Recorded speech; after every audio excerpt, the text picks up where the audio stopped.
Aaron Rodgers is set to make his preseason debut this weekend against the Giants. Oh, and the Jets played a game Saturday night. Let's talk about it today on Locked On Jets.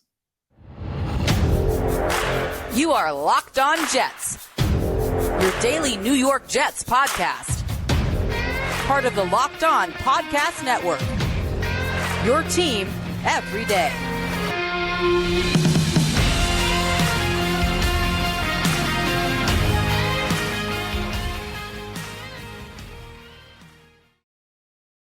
Welcome. This is the Locked On Jets podcast, part of the Locked On Podcast Network, your team every day. It's Monday, August 21st, 2023, and I'm your host, John B. from GanggreenNation.com.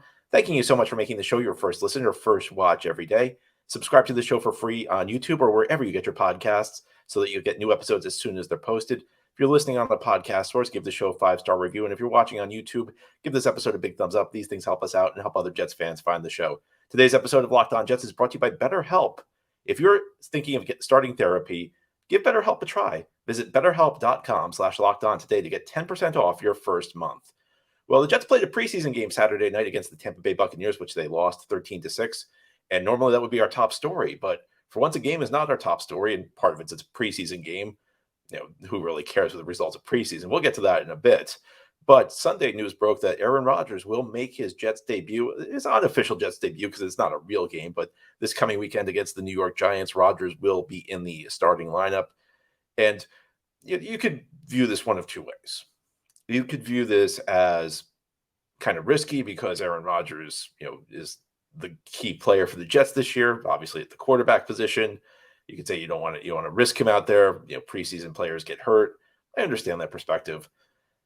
And it's a fair perspective. A preseason injury can really impact a season. And we've seen that with Jets quarterbacks in the past. Even to a certain extent last year with Zach Wilson going down in that first preseason game against the Philadelphia Eagles. Now, Wilson wasn't that great last year, but forced Joe Flacco to start the first couple of games, which was not really a great solution for anybody involved. So I can understand that. I know some people have said that they don't want to see Rodgers at all in preseason, but I think we may underestimate how significant it is to get live reps. And I mean this from a couple standpoints.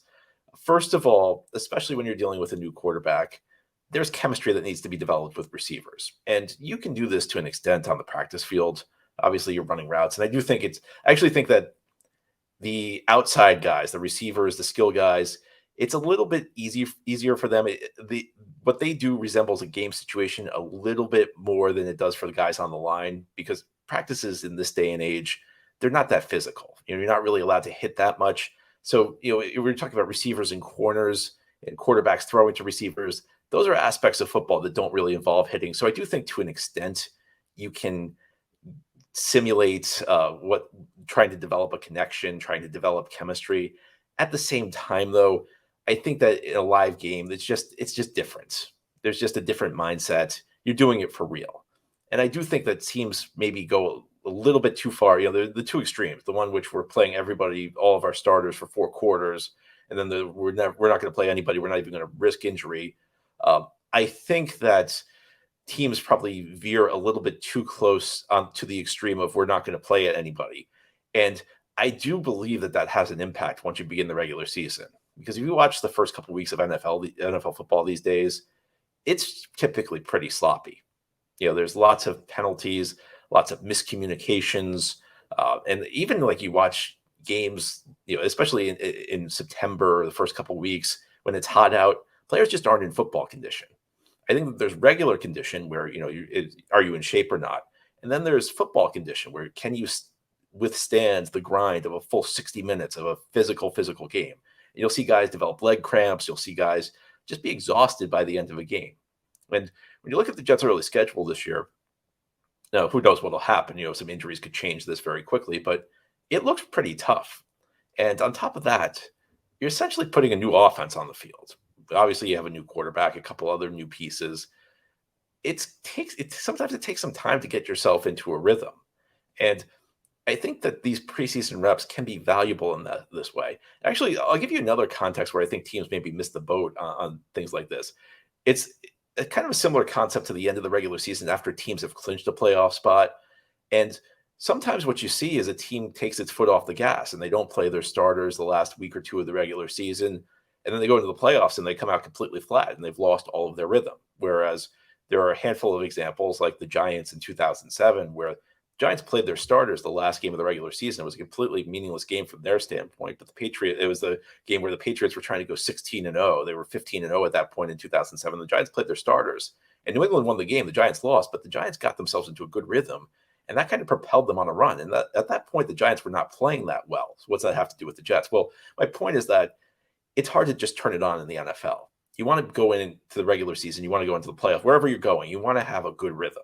You want everybody to be on the same page. You want everybody to be focused. You want, when you're breaking in a new quarterback, you'd like the receivers and him to be on the same page. And if there's some issues, now you see them. If Garrett Wilson maybe cuts a route off a yard shorter than Aaron Rodgers is expecting in a game situation, you can go back to the film and say, okay, well, now we'll know this. Now we can work on this for the Buffalo game so that it does not happen in real games. You don't really want it to happen. The first time a mistake happens, you don't want it to be in a regular season game, because after week one, you can go back to the film after the Buffalo game if somebody makes a mistake, but the mistake will cost you. The mistake won't cost you against the Giants. It's kind of a chance to get a test run. So even though there's obviously a risk of injury, and look, in the NFL, there's a risk no matter what you do. Look, I just gave nobody ever talks about the risk of sitting everybody out and nobody being ready to start the season. But we've seen that happen over and over in the NFL, where teams just come out flat and they're not ready to go. And it's a bit of a challenge this year for the Jets because they have the new quarterback. And historically, if you look at some of these situations where a Hall of Fame quarterback changes teams late in his career, it goes well frequently. Brady won the Super Bowl in Tampa Bay. Peyton Manning led the Broncos to the top of the NFL. But in both of those cases, that first year, even though the first year ended up being very successful, there was a bit of a slow start. There was a bit of an adjustment period. There was a bit of a learning curve. And I think if you can get that rust off, if you can figure things out a little bit sooner, it's just a benefit to your team. And I'm not going to be super panicked if the Jets go off to a bit of a slow start. I think, honestly, a slow start's a real possibility. This team, if everything's kind of setting up for the Jets to have a big finish this year. But that said, you'd like to start on a good note. You don't want to have to go through you want to go through as few growing pains as necessary. So to me, this is the right decision. Now, how long is Aaron Rodgers going to play? I'm not sure. There's been some reports that the Jets view this as a quote-unquote dress rehearsal. Now, traditionally in the NFL, the third preseason game has been the dress rehearsal, and what that means is that starters play into the second half. And the reason for that is coaches want to simulate a real game, a real regular season game. And the real regular season game, you have to come out, you have to go to the locker room at halftime. I mean, I don't know if there are going to be any real adjustments made at halftime, but then you go out, you warm up for the second half, and you play. So in a lot of cases, what happens is that the starters will play. The starters will play like the first series of the second half, and it's close enough of a simulation of a regular game. I don't know if the Jets will do that. I don't know if the Jets want Aaron Rodgers playing that long, but I think it's good for the starters. I think it's good for the number one, especially at least on offense. Defense, you could argue one way or the other, but I think on offense, at least, it's good that the regular Jet starters will get some activity, a chance to get some live reps against a real opponent. Now, here on the Locked On Jets podcast, we'll turn our attention to a preseason game Saturday night. Jets lost to the Tampa Bay Buccaneers. We're going to talk about Zach Wilson. He wasn't great. He wasn't terrible. He was just kind of so-so. We'll go into a little bit more detail, continuing this Monday edition of the Locked On Jets podcast.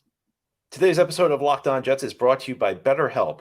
Sometimes in life, we're faced with tough choices, and the path forward is not always clear. Whether you're dealing with decisions around career, relationships, or anything else, therapy helps you stay connected to what you really want while you navigate life, so you can move forward with confidence and excitement. Trusting yourself to make decisions that align with your values is like anything. The more you practice it, the easier it gets. If you're thinking of starting therapy, give BetterHelp a try. It's entirely online, designed to be convenient, flexible, and suited to your schedule. Just fill out a brief questionnaire and get matched with a licensed therapist, and switch therapists anytime for no additional charge. Therapy has a lot of benefits. It's helpful for learning coping skills, how to set boundaries. It empowers you to be the best version of yourself. It is not just for those who have experienced major trauma. Let therapy be your map with BetterHelp. Visit BetterHelp.com/lockedon today to get 10% off your first month. That's BetterHelp, HELP.com/lockedon. Thank you so much for making Locked On Jets your first listen or first watch every day. And a big shout out to you everydayers, folks who listen to this podcast on a daily basis. We have new episodes each day, Monday through Friday through the week. Also, a big shout out to Locked On Jets listeners in the United Kingdom. I am in London today. I'll be here for much of the week. Beautiful city. And the United Kingdom is actually the third biggest country when it comes to Locked On Jets listeners, which is no surprise because the NFL's made a big push to develop a fan base in the UK. So just wanted to acknowledge everybody out there because I am visiting the UK this week. Let's talk about the Jets' preseason loss to the Tampa Bay Buccaneers. Jets dropped it 13-6. Not a really compelling game by any stretch of the imagination. I was asleep because I was in Greece over the weekend. I was not getting up at 2 a.m. to watch preseason football. Then I kind of watched the replay and was glad I made the decision that I made. A regular season game I would have watched live. A playoff game I would have probably stayed up all night to watch. Preseason game I'm probably going to catch the replay. This year in preseason, the number one story is Zach Wilson because Aaron Rodgers hasn't played the first 3 games. We just talked about how he's going to play the 4th game, but these are Zach Wilson's reps. And Zach Wilson, first game against Cleveland, hit a long pass. That was really kind of the story. He only threw 5 passes. Only one of them was particularly notable. Week 2 against Carolina, looked really good. This was probably somewhere between the two. I did not think he was spectacular. I did not think he was terrible. I thought the most impressive play was actually a run, a 35-yard run, which I did like for a couple of reasons. The first is that he stepped up in the pocket, which has always been an issue with Zach Wilson. The second is that he used his spin move effectively. Zach has shown in his first 2 seasons of the NFL this spin move. Essentially, what happens is the first time he senses pressure, he just spins for no reason and abandons the pocket. And it's led to a lot of bad results because when he's spinning, he's taking his eyes off downfield. He's not looking down the field anymore. So he's pretty much eliminating any chance he has of making a big play. He always did it the first sign of pressure. So I've said a couple of times over the last couple of years that you got to get rid of the spin move. Well, he doesn't have to get rid of the spin move if he does it like that because he actually spun to evade a sack and then made a nice move in the open field to break free. Now, is Zach Wilson ever going to be a great runner? No, I don't think he's super fast. I don't think he designed a lot of runs for him in part because I'm not sure his frame is big enough to withstand hits. But what he can do is he's got a functional mobility. So if he learns how to evade pressure, he can pick up a few yards on the ground. And the other thing is he's kind of twitchy. He's got short area quickness, so he can make a guy miss one-on-one. He may not be able to run away from a lot of guys, but he can throw a move on somebody and force a missed tackle, and that's exactly what Zach did there. So that was a really nice play, and it wasn't just a fluky play. I thought it was a play that actually showed some good signs. There was also a really nice play where he kind of stood in the pocket and threw. I don't know if you say threw Allen Lazard open, but he kind of saw that Lazard was going to a hole in the zone, so he hesitated a bit, waited for Lazard to get there, then delivered the ball in the perfect spot. He did not leave Lazard into trouble. He just threw the ball into the hole in the zone. It was a nice play. So those were the positives for Zach Wilson. The final stat line, 9 of 13 for 70 yards. Look, 9 of 13 is nice, but when you're only throwing for 70 yards, you're not being very efficient. You always have to consider yardage when you're talking about completion percentage because if you're just checking everything down, you're not really helping the offense. And if I had a criticism of Zach Wilson in this game, and it's 13 preseason passes, so I don't want to make more out of it than is there. Just like you would not want to make more out of Zach Wilson playing really well last weekend. A preseason game. I mean, these games only mean so much. And again, I go back to something I've been saying on the show. As much as anything, I feel like this is just about building up Zach Wilson's confidence. And I don't think anything happened in this game that would destroy Zach Wilson's confidence. I did feel like he got back to this tendency he had near the end of his rookie season where he was very, very quick to check the ball down. And he was throwing a lot of checkdowns to running backs. I mean, there were a couple screens thrown in there. But there were definitely a couple plays where he was not patient enough. It was kind of the opposite of what he did with the Lazard play. With Lazard, that one play I talked about with Lazard, he was patient. He kind of stood in the pocket. He waited for his guy to get there. He put the ball where it needed to be. There were a number of other plays in this game from Zach where he just did not wait for the play to develop. He just got the ball to the running back as quickly as possible. And it's something you have to strike the right balance. And I think that near the end of his rookie season, this was one of the things that I was critical of.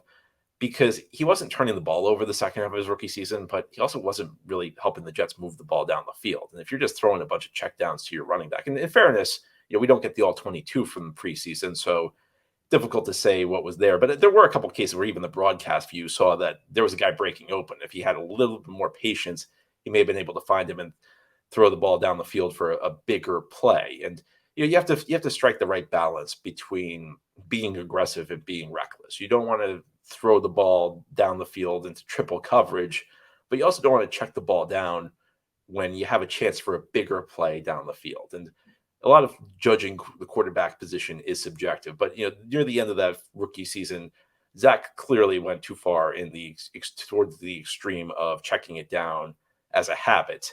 And again, you may avoid turnovers, but you also have to score points. The Jets only scored 6 points in this game, and obviously Zach did not play the full game, and he did lead them on a couple of scoring drives. I don't want to make this out to be a terrible performance by Zach Wilson, because it was not. And my biggest takeaway from these things are always, what's the narrative? And it seems like the narrative is actually pretty positive coming out of this game. So I think Zach will continue to be able to build up his confidence a bit.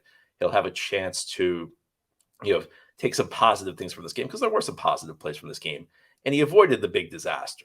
And that's the thing, is like, I think, if he's throwing 3 interceptions, then people are going to go crazy. Even if he wasn't super efficient in this game, even if he wasn't making a ton of great reads, I think people will still come away from this game thinking positively. So the narrative remains that Zach Wilson, kind of on the redemption arc, kind of a chance to build his game. And the next game against the Giants will be his last chance to set foot on the field. And because Aaron Rodgers is playing, Zach's reps will be pushed down. So he'll be going up. He'll probably play in the second half in this one. He'll be going up against Giants guys who have no shot at making the team. So I would expect a really good performance against the New York Giants. It was Zach Wilson's game. It was okay. It wasn't great. It wasn't terrible. I think anybody saying anything else, well, I'd have to disagree with it. I thought there were some pretty decent things to take away, some things that weren't so great. I don't think that there was any reason to go to extremes on this performance. I don't think there's any long-term takeaways from this. I don't think, Zach Wilson's ready to start in the NFL. I think it's a long-term deal. And I think that this game, it is what it was. Now, head here on the Locked On Jets podcast, I'm going to just ask everybody else to relax, because I see a little bit of trepidation in the fan base based on the Jets' performance in this loss to Tampa Bay. So we'll get to that, continuing this Monday edition of the Locked On Jets podcast. Today's episode of Locked On Jets is brought to you by FanDuel Sportsbook. I probably don't need to tell you this, but football season is about to kick off, and FanDuel is giving you a chance to win all season long. Because right now, when you bet on a Super Bowl winner, you can get bonus bets every time they win in the regular season. So think about that. You put money down on the Jets to win the Super Bowl. They win games. You get bonus bets back. And you got to what you get. It's a double whammy. You get to see the Jets win, and you get something out of it. Just pick any team. You pick the Jets to win the Super Bowl, and you'll get bonus bets for every victory. And you can use your bonus bets on spreads, player props, over-unders, and more. So visit FanDuel.com/lockedon and start earning bonus bets with America's #1 sportsbook. Again, that's FanDuel.com/lockedon.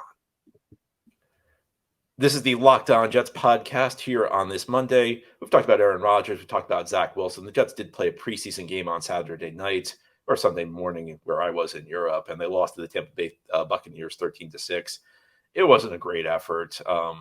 It was an ugly game. It was a preseason game. It's the type of game that reminds me why I've been such a preseason skeptic through the years. I see some Jets fans are a little bit worried about it. Now, a lot of Jets fans are happy with what Zach Wilson did, and fair enough. I thought Zach Wilson was just okay.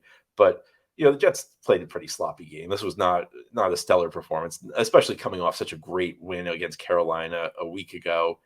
And my encouragement to you, everybody out there, and I think it goes for all preseason results, is just relax. Preseason is preseason. There's a reason they play these games. First of all, they're supposed to help the team get ready for the season. But beyond that, you're trying to make roster evaluations. Teams aren't really game planning. So in a regular season, what you do is you may say, you know what, I want to get this receiver up against this corner. So this, our opponent has a tendency to put this corner in the slot in these situations. So I'm going to put this receiver, at 3rd and 5, I'm going to put this receiver in the slot so I know he gets this corner. You're trying to do things like that. You're trying to find these little matchup advantages. You do none of that in the preseason. In fact, you can't really game plan preseason games because you don't know who the other team's going to play. Sometimes they'll sit out a player, and sometimes you're just testing a player out in a new role. Sometimes you've got a corner who's an outside corner, and you think, well, let's see if he can play the slot. So you test him out in the slot. These games are not designed for teams to try and win them. Now, you'll hear coaches complain if their team loses, but at the end of the day, nobody ever remembers the results of a preseason game. Nobody ever remembers the preseason standings. And even if you remember them, you may remember them for a year. Like, I'm sure that I've asked this a couple of times. I'm sure some of you, when I've asked, do you remember the Jets preseason record last year or in 2021? The answer is probably yes. But you won't remember that down the road. 5 years from now, there's no way you'll remember what the Jets preseason record was in 2022 or 2021. Do you remember what the Jets preseason record was in 2012 or 2013? Do you remember any of those games?